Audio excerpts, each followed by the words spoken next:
Let me go check and see what the problem is. And it's, I found the issue in this file here, the line 27, it had this and this. I now fixed it. You should try it again. And it should work perfectly for you now. And then you try it again. And it didn't do anything. It didn't fix it. It didn't even make the change that it said it made. It just kind of lied to you. Right? I can expand my skill set into data engineering.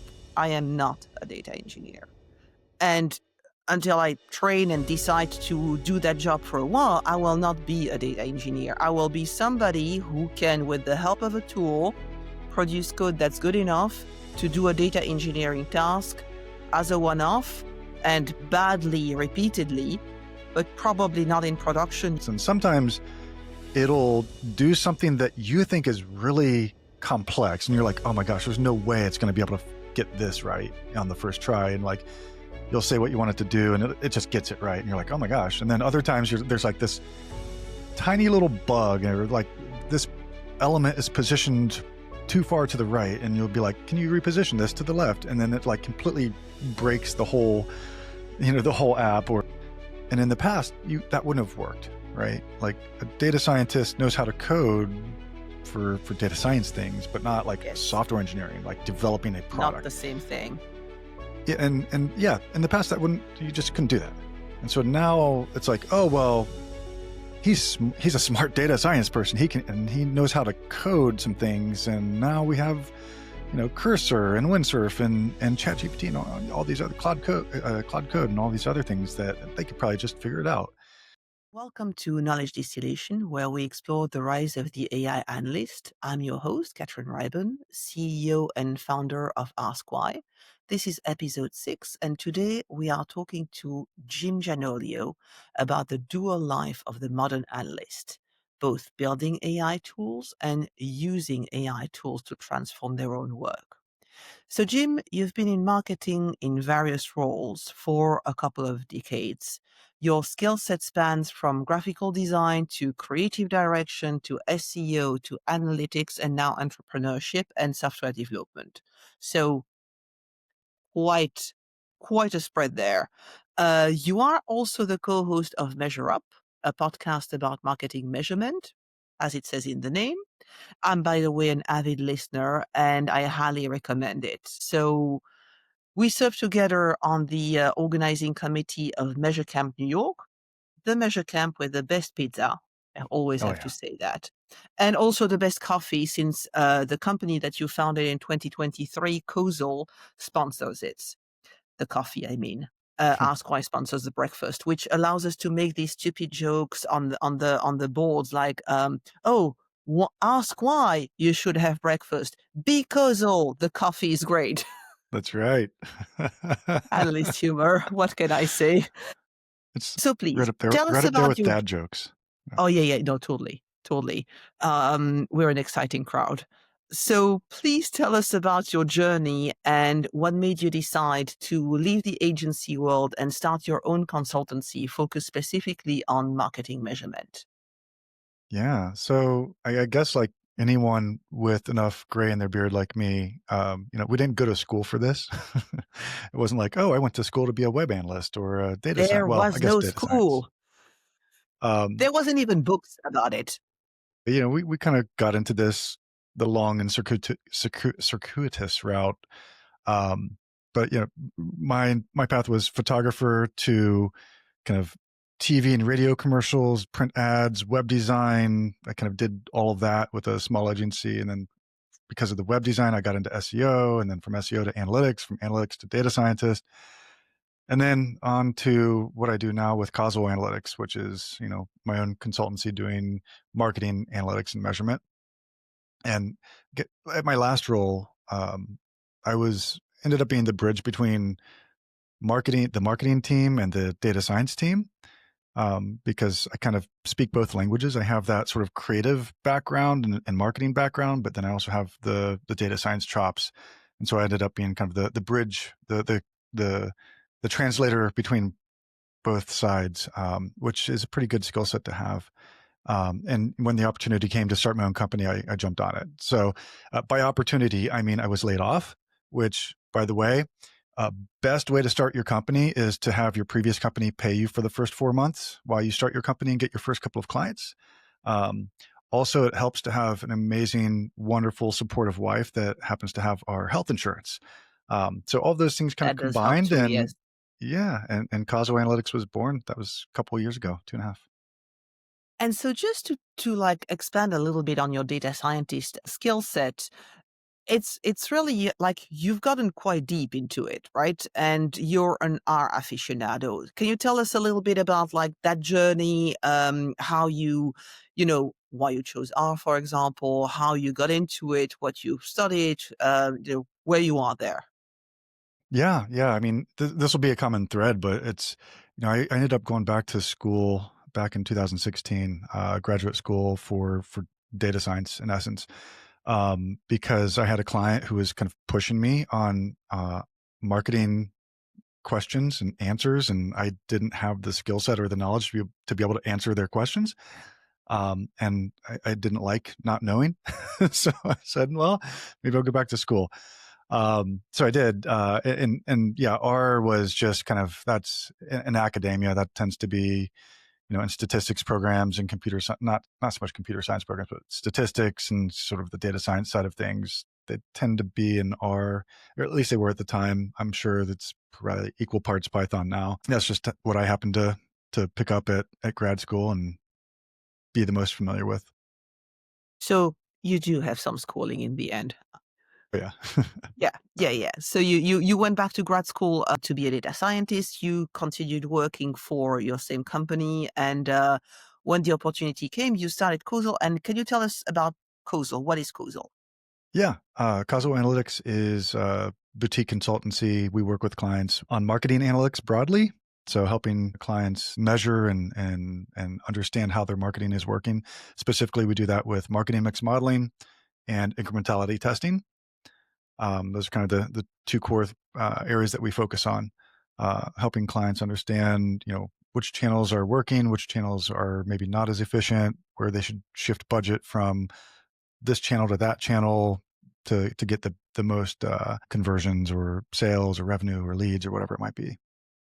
And so, because you started this company and you obviously have the data scientist skill set, you end up working really across the entire analytics life cycle, right? From getting the requirement, some from meeting the clients, getting the clients to work with you, getting the requirements from the clients, understanding the problem, sort of aligning on a scope of work to then all of the hands-on analysis, the presentation of the results, and all the follow-ups, right? All of Mhm. that is you. And so Exactly. I imagine for that, I mean, I don't imagine because you told me. So I know that you are very keen on building efficiency tools for yourself, right? It's quite important because in what you do in marketing mix modeling, you have to sort of work with.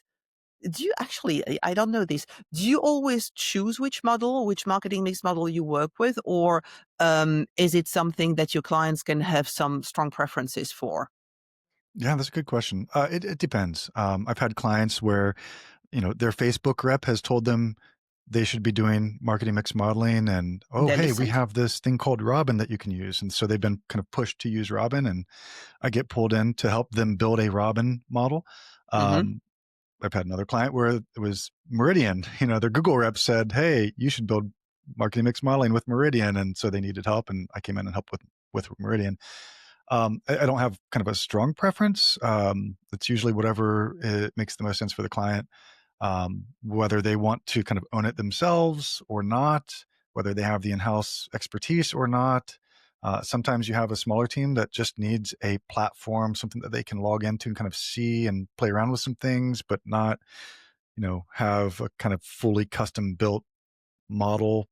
So there's a lot of different ways that you can approach that. So, given the breadth of your skills and your practice, I thought you'd be an ideal person to talk to about this dual role we see appear with the rise of the AI analyst, because LMs are powering a shift of analyst skill set both to the left towards coding and to the right towards like more a business sort of aspect to it.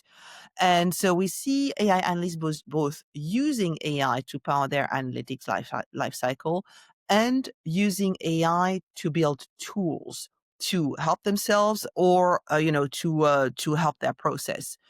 Um, and this is for the audience. If you've ever been to a Measure Camp New York or any Measure Camp in the US, I was in Chicago and in Washington, and both use Jim's app to digitize the session board. You will see that once you, oh, by the way, if you've never been to a Measure Camp, go to a Measure Camp. It's really Yes. worth it. So it's an unconference. It's the audience that actually makes the conference. And what happens is all of us sort of put our paper notes, literally our post-it notes with our session names on a board, on a physical board on a wall. And then after that, some people come and digitize that with Jim's app. And then you can just like have your program online. And so I had the chance to sit in on your session in Washington where you broke down your process in learning and what you learned basically when you were building the app. So please walk us through your journey. What made you start? How did you select a tool? What were your learnings? How did that whole thing happen? Yeah, yeah. So, I mean, uh, the reason why I built that, like, in one word, is curiosity. With LLMs and AI over the past 3, 4, or 5 years, like, taking up all of the oxygen in the room, and everyone's talking about what they're doing and how fast they're progressing and what you can do. There's this feeling of being left behind. I don't know if you've ever felt that, like, especially lately, as fast as things are moving, it's like, Yes. oh, I need to build an MCP server now. Like, what is an MCP? I don't know. It's just moving so fast. And so, like, really, about, I don't know, maybe a year ago or so, it just finally got to a point where, like, okay, I have to dive into this. And And sometimes, really like, for this, you want a project, right? I mean, I just exactly, recommend that to everyone. Like, don't just try the theory. It works for mostly nobody. You want a project and you want a project where you have stakeholders, where somebody's going to tell you, oh, thank you. This was so great. You want gratification. exactly. Yeah. And that's where the idea of the session board, the virtual session board came in, because we kind of experienced this firsthand with the Measure Camp New York, where, like, we had the physical board with all of the session cards up on it, but there wasn't a way for people to just look on their phone to say, like, what were the sessions coming up, right? After And every we tried session, to there would do be an a online big, Google sheet, but it really wasn't great. yeah, there were some options out there, but everything required everyone, like, someone there with a computer or with their phone to, like, manually type in all of the sessions, and Yeah. that's just crazy. So that was like the perfect idea. Like, can I build an app that lets a volunteer go to the session board, take a picture of the session card, handwritten or printed out, however it might be, take a picture of it, hit a magic button to have it kind of auto translate the image into text, and then just upload it automatically. And so that was kind of felt like a chunky project that wasn't kind of beyond, it wasn't too much to build. So that's what got me started. And I just chose Replit, that was the tool that I ended up going with, for no other reason than I was the most familiar with it, because I listened to a lot of podcasts, and I think I'd heard 2 or 3 different podcasts with the founder of Replit. And so, you know, that that's all it took, right? I just It's a good reason. if I listened to podcasts with the founder of Lovable, I probably would have went with them instead. But, as it was, it went with Replit. And really, I just, whether it was Replit or Lovable or Base 44, one of these other, there's a dozens of tools out there now. But what I was looking for was something that would handle all the hard things, like hosting and deploying and dealing with databases and security scans, and, like, something where there's basically just a web interface where I could type in what I wanted to build and have it build it for me, and do all the hard stuff behind the scenes. I didn't want to have to set up an environment locally on my computer or anything like that. So I went with Replit. Since I've actually moved on to using Cursor, the last thing I just built and launched actually earlier this week. I built a fairly simple MMM pricing calculator using Cursor. which was another fun experiment. It's kind of like having to do some of the hard things like local environment and uploading to GitHub and all that kind of fun stuff. So I mean, that was kind of where I started off with, and then the things that you learn, the things that I learned, um, the number one thing I would say would be patience. Um, because when I first started off, right, like I went from 0 to 80% in about an hour, and it was like that magic moment. If you can remember back to when being a kid and the first time you saw a magic trick, and it's like, oh my God, Amazing. where did it go? It just disappeared. It was like that truly, like, that's the closest feeling I can use to describe what it was like. It's like, I just described what I wanted and it built it, and it like got it pretty close, like one shot. Like it did really good. Like the design was clean. I liked the design of it. And, from there it was like, wow, like that was crazy. But it's funny how quickly our mindsets can shift from, oh my God, this is sorcery, this is magic, to, oh, God, why can't this stupid machine figure out how to fix this simple bug?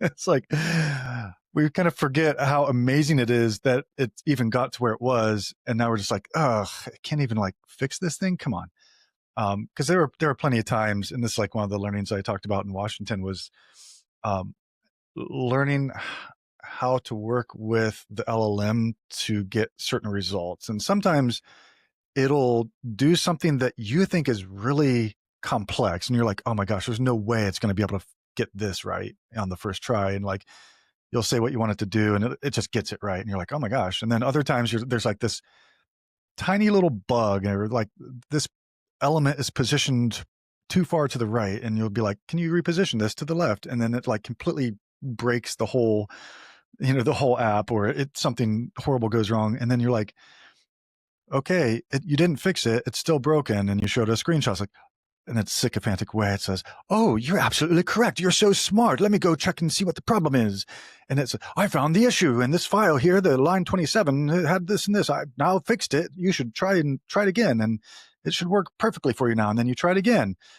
And it didn't do anything. It didn't fix it. It didn't even make the change that it said it made. It just kind of lied to you. And then you go back and forth like 12 rounds of this, and you spend like an hour and a half, and it just keeps lying. It just keeps like making stuff up, like, oh, I fixed it. And like, no, you didn't. Oh, I fixed it now. No, you didn't. So it's like learning to deal with kind of those situations, those loops that you get into, and like trying to like figure out like what's a side door I can go through to try to fix this, or maybe I just like revert back to the previous version and start over. So it's, there's a lot of that goes into it, but it's like with anything, you do it more often, you kind of figure out the tricks to kind of make it work. I just have to make a shameless plug here because what you just described about context management, attention, and and context poisoning, which you just described, is exactly what the two latest Floofy videos are about. Um, or explain those concepts, because I really do think that what you're talking about is so fundamental to evolving our skill sets as analysts. We need to gain a really deep and broad understanding of how these tools work, what they can do, what they cannot do, how they their actual internal mechanics work, so that we get the best out of them, and we don't get stuck in an hour and a half of a loop of trying to fix something because we don't understand why it can't get it. It's so simple. I'm showing you a screenshot. It's really, I mean, you can do all of these complicated things. Why can you don't not do this one, right? And also it's infuriating. Yeah. At some point, it's really, really annoying. But I think that is really part of the upskilling that we need to do as analysts. And on that note, let's talk about the other side of things. How are you using LLMs to power your analytics workflows? So you're a user of Prism, AskWise platform, and we actually built a quite a nifty solution together to match DMA values across platforms together, which is Mhm. something that one has to do in the US, at least in marketing mix modeling quite a bit. But you're obviously using a large variety of solutions in your day to day because you're curious and you're a tinkerer, and you don't like not knowing. So let's start with your first aha moment with AI in analytics. What was that? I'm going to disappoint you. I don't really. I couldn't think of like an aha moment. Like I had that aha moment building the session app. Yes. Like that was the aha moment. But and sort of like the day to day usage that I use LLMs in, it's been more of a kind of a gradual layering on of additional things that I'll kind of hand off to the LLMs to help with. And at first, and this is still kind of the majority of how I use, LLMs like ChatGPT, Gemini. I don't really use Cloud a whole lot for it's either ChatGPT or Gemini at this point, but I just use it as a pair programmer, right? So um, I've been doing a lot more in Python lately, but like in R, I would get lazy and I didn't want to look up the documentation for how a certain function worked or what the syntax was. So I just go to ChatGPT and say, how do I do this? And then it would give me some code. And I'm like, yeah, that looks right. And copy and paste and it would work and whatever. Or it would give me some code and I'd be like, no, I think that's wrong. You got this in the wrong place. And I would just make the change and paste it and it would work. And in Python, same story, right? I'm less familiar in Python, less capable in Python. So it's just using oftentimes Gemini because it's built right into Colab. Saying, hey, I need to transform this data frame from this to this. How can I do that? Oh, here's the code. Thanks. Apply. It works. Great. Um, so like that's been kind of the initial kind of thing that it's been really good at for a long time and continues to even get better, which is just like helping out with coding. Um, and then again, like I'll try to layer on additional things as I go on. And sometimes it works and sometimes it doesn't. And I think this is like the critical thing, right? It's um, I th- case in point, like now that I use Prism for the DMA matching, that's great. Before Prism existed, I tried doing this with ChatGPT, with Claude, and with Gemini, where basically um, long story short, like the context of this is that each ad platform, you can get sort of impressions and clicks and spend at the DMA level, right? Out of the platforms, you can export the CSV and get that. Unfortunately, every ad platform has a slightly different way of naming the DMA. So I'm in Pittsburgh, so it's the Pittsburgh DMA. So some platforms will be Pittsburgh, comma, PA. Some will be Pittsburgh, comma, Pennsylvania. Some will be Pittsburgh, PA without the comma. Some will be US colon colon Pennsylvania colon colon Pittsburgh. There's like 7 different variations of the DMA name for Pittsburgh and 7 different variations for all 209 other DMAs. And so getting them to all match up, it was a huge pain in the butt. And again, We now have we an have, explicit rating, by the way. oh, awesome. Cool. So now fortunately, like that, we can do that in Prism very easily now. But before I tried doing that in ChatGPT, I tried doing it in Gemini, and they failed, right? And the critical thing here is like if I went back today and tried that again, they would I'll bet they would get it. I'll bet they would be able to do it. And so like I'm constantly going back to say, oh, this thing that it wasn't able to do a month ago, can it do it now? If it's something that I have to keep doing, I'm going to keep trying it periodically because eventually it's going to be able to do it. And I think that's a different mindset than what we're used to, which is like, oh, I tried this thing, it didn't work. I've forgotten about it now. It's like we can't have that mindset with LLMs because they're getting so much better so quickly that eventually they will be able to do it. So we have to kind of keep trying. So Yeah, the capability of the models is evolving really remarkably, including their ability to handle context and other aspects. What is something that I think we need to focus on as analysts is how we integrate them in our workflows. Because one questions that I had when you were talking about code generation is you don't use anything like a cursor or a windsurf for that? You go directly to the model? so I so when I'm building like an application, right? Like so when I built the pricing calculator, I did that in Cursor. But like that's sort of an IDE environment that when I look at that, I think of that as I am building something. I'm creating You're an building an application of application, sort, right? yes, yes. When I'm doing modeling work or kind of data science work, um, then I tend to use either ChatGPT or Gemini. So like I'll have ChatGPT open in a separate screen. So I have 3 monitors. So I always have ChatGPT open in one. And if I'm working in Google Colab, it has Gemini kind of built right in there. So Oftentimes I'll use Gemini right within Colab. Um, that's generally the workflow that I use. Mhm. And when we see sort of like this workflow, these tools, and their impact, the impact they have on your clients' workflows. I can imagine that at this point, you can observe some organizational changes, expectation changes in your conversations with your clients when you're talking about how to set up a project. Yeah, I think organizationally, and I don't. This is very anecdotal. I don't have a ton of examples of this. I've kind of seen it here and there, which is that it seems like people are taking on more than they previously used to, or maybe it's that the companies are expecting more of the people than they used to expect of them. So for example, there's a client I worked with where they're trying to basically build a wrapper around Meridian, kind of a front end interface for Meridian, so you don't have to run it through a Python notebook. And initially they had a software developer, like, and you know, I'm not a software developer, an engineer, software engineer, developer, whatever you call them, like someone who is trained in computer science and development. And he kind of was building things out in what I would say is kind of like the right way. Like he was considering the architecture of it, he was considering the modularity of it, and how things are like the right way of like I have no idea how to go about doing that. And then you know, fast forward to today, and he's no longer involved in the project, and they have another person who's working on it who is a data scientist and understands data science, but not necessarily like software engineering and development.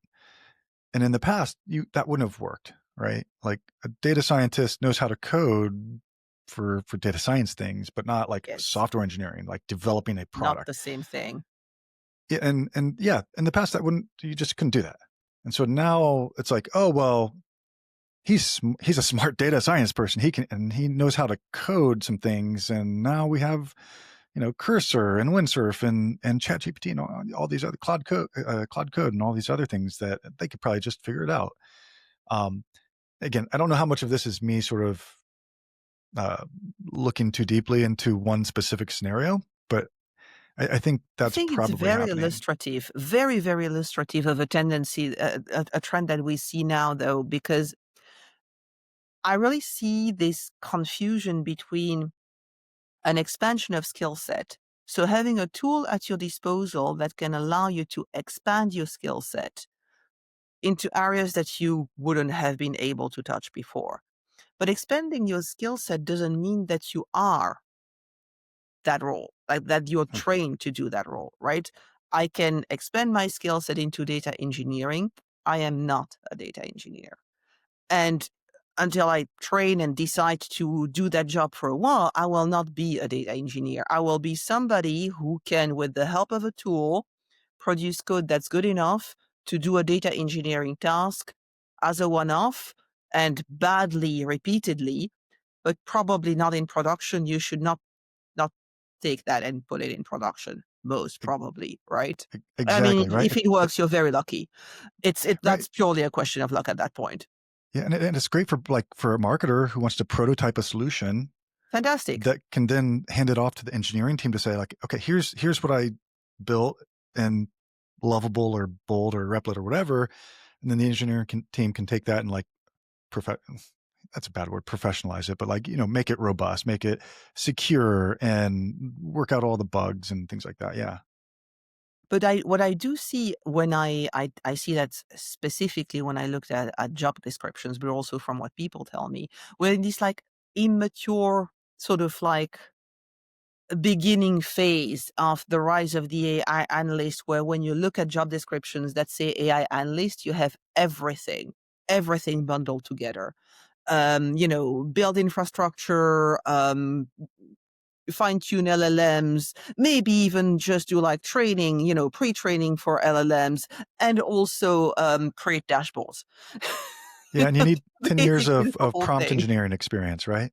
Yeah, that too. That too. Yeah. Job titles. Yeah, yeah. So you run MMM Hub, great newsletter, highly recommend, and also community around marketing mix modeling. One thing that you talk about a lot is incrementality and actually proving marketing impact. It's fundamentally a context problem, really, right? Because, like in every analysis in marketing modelings, you have a certain modeling of reality, you have a reduction of information, and then you have to extrapolate what your analysis says about what the recommendations are. So you're trying to isolate signal from noise, obviously, cross channels, geographies, time periods, external factors, etc., etc. How do you think about context engineering in an MMM and a parallel with context engineering with working with LLMs? Lots of acronyms here. Yeah, no, that's interesting. So I've never heard it framed as a context problem before, in sort of the marketing effectiveness or the MMM space.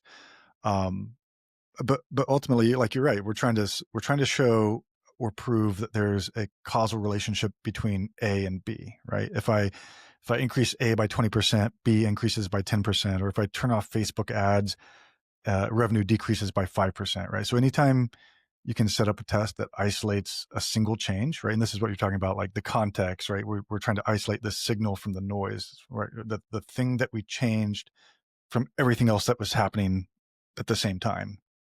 And so really, you know, there are a lot of different ways that we can try to get at that actual causal relationship between the thing that we changed and the effect that we're seeing that it has or doesn't have. Um, and it kind of goes down to, like, you could do incrementality testing, or you could do geo lift experiment or geo holdout experiment, where you turn off your ad budget in certain geographies, different DMAs or states, and then compare it to the ones where you left it on, and you can see, okay, like, everything else, as much as possible, we left everything else the same, and the only change we made was, turning the ads off, and here's the difference between our test and control regions, and so you can that's really the best we can do from a marketing standpoint. It's not a perfect randomized controlled trial, but it's kind of about as good as we can get, right? Um, in terms of, like, taking that into the to the MMM side of things, we can, MMM is definitely more of a higher level, right? It's not, um, it's l- it's not as much kind of like that ground truth of, oh, we made this change and then we saw this result. We had tests, we had control. Like, MMM is just looking at patterns of data, right? That's looking Hmm. at how much you spent over time and what was your revenue over time in these different channels, and it's Mm. There are causal MMMs and there are frequentist MMMs and different ways of going about it, but generally it's more of a, you know, eh, we're pattern matching, right? But ultimately, if you do an analysis, getting mixed model, you have the information you have in there, right? You know that this exists in a broader context. And you know that whatever the result of your analysis is, ultimately you're presenting it to a person and will have to pass a gut check, basically pass the check of this person thinking, "Oh, I understand. I can see how this translate to something that I understand in reality. That my intuition tells me, yes, I can see how this is, let's say a certain type of product is more effective or sells more in a certain geography at a certain period of time, anything along those lines. There has to be some translation of that into a contextual reality Mhm. that can be extrapolated by the person who's going to make the decision because they have a model of the world and they have the model of their business and they put everything into that. My my point with this is that when we work with AI, if we don't have that model of how the AI thinks or works, then we lack that context. We don't know what we can tell the AI, what the AI will take into consideration, what it will not take into consideration. And at that point, you sort of very much taking the results at face value without necessarily being able to deconstruct why is this the result I'm getting? And how much of my reality context is part of this? Yeah, that's really interesting, right? So if I'm following you and kind of following your frame of thought, there's sort of like we have different measurement outputs, right? Maybe it's platform metrics. It might be the results of a test. It might be whatever Google Analytics is telling us. It's our MMM vendor that sent us a slide deck that shows us output of channel ROAS and all that stuff, right? And there's all these different things that are coming at us that are telling us how certain channels are performing, right? And then that all feeds into our brains that have all the other context, right? So I'm Yes. kind of like thinking of it from like a context window, right? Mhm. Where it is if we just feed in the results of a marketing mix model into an AI, but that AI doesn't also have, let's say that AI doesn't have a large enough context window to also hold all of the other details about that business, about the fact that their strategy changed in Q1 and they shifted to more awareness advertising, And not that only have they the context, but pay attention to the right aspects of it. exactly, And right? that's a skill to feed that in. Yeah. Or that, yeah, in Q2, they had a marketing manager who was really poor at his job and did some stupid stuff in Facebook, and that's why Facebook was so bad this month, and they fired him that month, and like all these like little details that like Yeah. you can't feed that into a model, right? Like that's that a marketing mix model, there's a limited amount of input variables that you can put into it, right? Yes. Because you're limited in the amount of data that you have to observe. But how that fits in then in kind of a broader sense from like an AI perspective is really interesting. And I think this is the way things are moving, which is to say that there are companies building out AI as sort of the interpreters of marketing mix modeling and probably other like incrementality tests and things too, right? Like they're building the AI layer on top of the measurement platforms so that people can talk to them and say, hey, why did my revenue go down in December? And it can just respond, right? And now if that AI model has all of that context, it'll be interesting to see, A, does that improve the recommendations, right? Because just because it Mhm. knows all of the everything that happened in the company doesn't necessarily mean it's gonna understand that causal relationship or the fact that this happened is why that happened. So it'll be interesting to see. Well, and I'm just going to have to shamelessly plug a prism here because that's exactly what we're building. This, we call it jam joint associative memory. So this context engine that not only has the context, but has the mechanism to pick the relevant parts out of the context at the right moment. That's actually the hard part. Large context windows exist. Having attention to the right parts of it at the right moment, that's a really difficult problem to solve. But I Mhm, think that is truly what it makes a difference between having an analysis that ultimately helps you bridge that gap between the part of your data of reality that exists in your data model and then the part of reality that you have to interpret towards in order for your stakeholder to actually make a decision with your output, which is the ultimate goal, right? The mhm. ultimate goal is for somebody to make a decision with the output of your analysis. That's Exactly. success. Yeah. So when like thinking about all of this and thinking about like you've got Measure Up, your podcast, you interview a lot of people, you talk to a lot of clients, obviously, you go to all the measure camps, you talk to a lot of analysts. So you have a broad view on what is happening in the space. What are you seeing in how analysts are adapting or not adapting to this change? Because we've had changes before, maybe not ever something this fast. Yeah, I think there's a spectrum, right? There's gonna Mhm. have at one end, you're gonna have some people that are burying their heads in the sand. They're, unwilling to change. They just wanna do what they've been doing for the past however many years, and, they're gonna get weeded out. Like, they're either gonna retire or they're gonna move on to some other profession. I think at the other end of the spectrum, you have people who are excited about this new technology and trying it out and exploring and curious and like building their MCP servers and figuring out agents and agentic workflows and things like that, right? They're kind of cutting edge and trying to stay on top of things that way. And I think the majority is right somewhere in the middle, right? They're using ChatGPT and like playing around with it a little bit, trying to see how it can help improve them. The kind of various levels of exploring some of the other LLMs, but I think that's probably where most of the people are.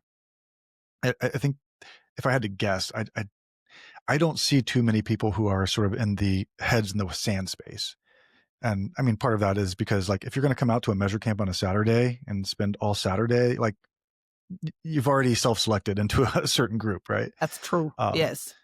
but I'm sure there are those people out there that are just like, I'm so tired of change. I just want things to stay the same. Which I feel that way a lot of times too. Like sometimes I just need like a break. Like, can things not change for like 5 minutes? But That would be nice sometimes. I yeah, actually just let really me like catch. the change. I really Yeah, do like it. I think it's what kept me in, in this domain is if you think about, the past 2 plus decades, the amount of like fundamental changes we've gone through in basically the same profession, right?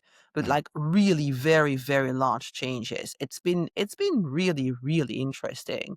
So if you were advising a traditional marketing analyst today, like somebody who's like, this person who's like, oh, I don't know if I want that much change and, been running campaigns and building reports for a while and I kind of like it.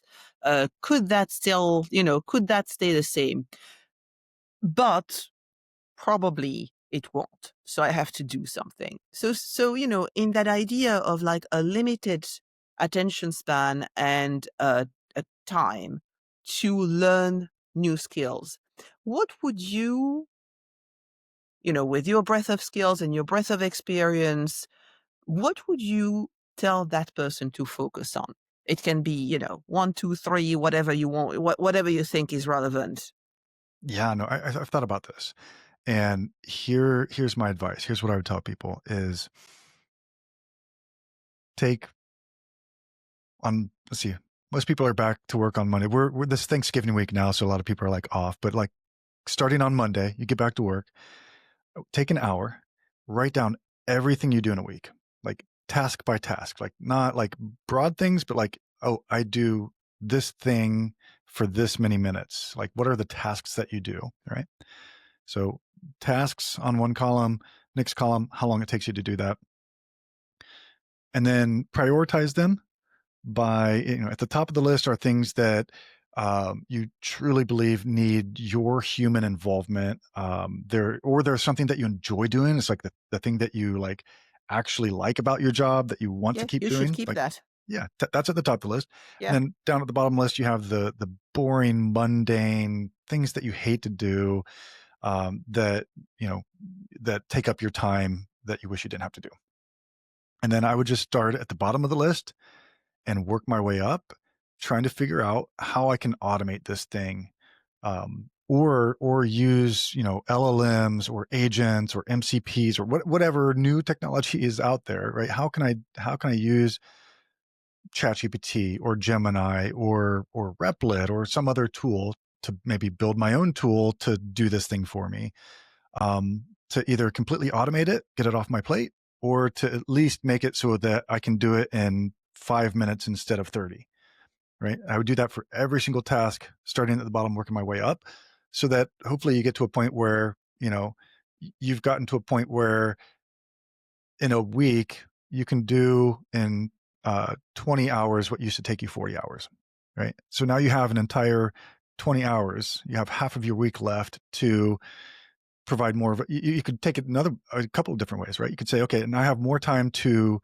invest in higher value activities for my company, right? Things that will provide more value, that will show that I'm providing value, like answering difficult questions that the company has. Maybe it's something about like the churn, like how do we reduce churn, or it might be how do we increase customer lifetime value, or what is the CLV of our different customers. Like there's hundreds of different types of analysis that you could do from a marketing side or an analytics side There's that never a shortage of questions. they'd never get answered because we don't have time because we're doing all this garbage crap work that could be automated, right? So give yourself half of your week back, right? To provide more value, right? That's going to help out when companies are downsizing and they're saying, "Oh, who do we need to lay off?" Oh, no, not Jim. He's doing some really good stuff. That'd be one way to do it. And the great benefit too is like if you're spending time learning how to automate the bottom of the list crap, you're learning as you're going, right? You're learning new skills and new things that are again going to make you more valuable, kind of keep you on top of things. The cliched saying now, which is um, AI is not going to take your job. It's someone who knows how to use AI is going to take your job, right? Mhm. Be the person who knows AI, right? Don't just kind of like we said before, stick your head in the sand and just hope things don't change because they're going to change. Um, but yeah, I mean, you're learning as you go. You could also take that other 20 hours a week you have now, and if you want to be more selfish, you could like have fun and build tools and learn more things and satiate your curiosity and build your own company. And so, yeah, and absolutely. And so, you know, we started talking about you both as a builder and as a user. In your ideal future, like, and that's a future where, at least in my picture of that future, we have agents that manage more and longer workflows for us. And we become more orchestrators than operators of platforms. So our jobs kind of move more to architecting, planning, and intervening in the workflows when there's a decision point, basically. Um, what does your day to day as an analyst look like? Like as an analyst and an entrepreneur, like what does that look like for you? You mean in an ideal future or An right now? ideal future. Let's go Or for ideal. ideal. So here's what I would love, right? Uh, kind of throw back to Star Trek: The Next Generation. Hmm. Again, a cliche, but like there's a computer just ever present, right? And if you have a Yes. question, you say, "Computer, uh, uh, Jarvis." We'll go Marvel instead of Star Trek, right? Yeah, no, Jarvis. I like Jarvis. Jarvis, how did that campaign do that we launched last week, right? Vague question, but it's a super smart Hmm. AI computer, and it says, I'm going to have to be Jarvis in a British voice here, so pardon my bad Absolutely. accent. So far, your new campaign drove an additional 124,000 in sales that you wouldn't have otherwise gotten, but expect the effects of that campaign to continue to drive an additional 58,000 over the next 3 weeks. Would you like to continue the campaign, sir? Right? Like it has all of the brains and it knows how to do One MMMs and Jarvis. yeah, like it knows like it has all the data, knows how to do all the analysis and like it can answer those kind of questions. Like that'd be great, right? Because what that lets That us would be do, amazing. And all the data is clean. yeah, of course, Of course it is. but that would let us focus on the fun, creative things, right? Which would be like, I don't know, like let's come up with a wild video campaign or let's come up with some other way of reaching our audience or our customers that might be new and exciting. Like, how can we drive additional value without spending hours and hours and hours just figuring out like what is the optimal amount of money I should spend in each channel? Like, I mean, that gets me excited and it pays my bills, but yeah, that should be like a computer should answer that one. I subscribe to that future. Jim, this has been fantastic. I could do this forever. Especially with you, if you start doing accents, I can, I can listen to this for hours. So for people who want to either check out MMM Hub, listen to work with you on marketing measurement challenges, where can they find you?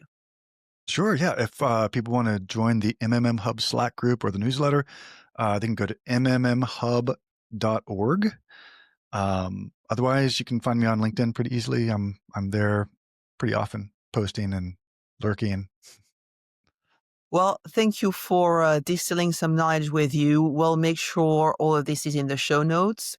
That's it for episode 6 of Knowledge Distillation. If today's conversation made you want to experiment with AI for analytics, visit us at Ask Why and try Prism.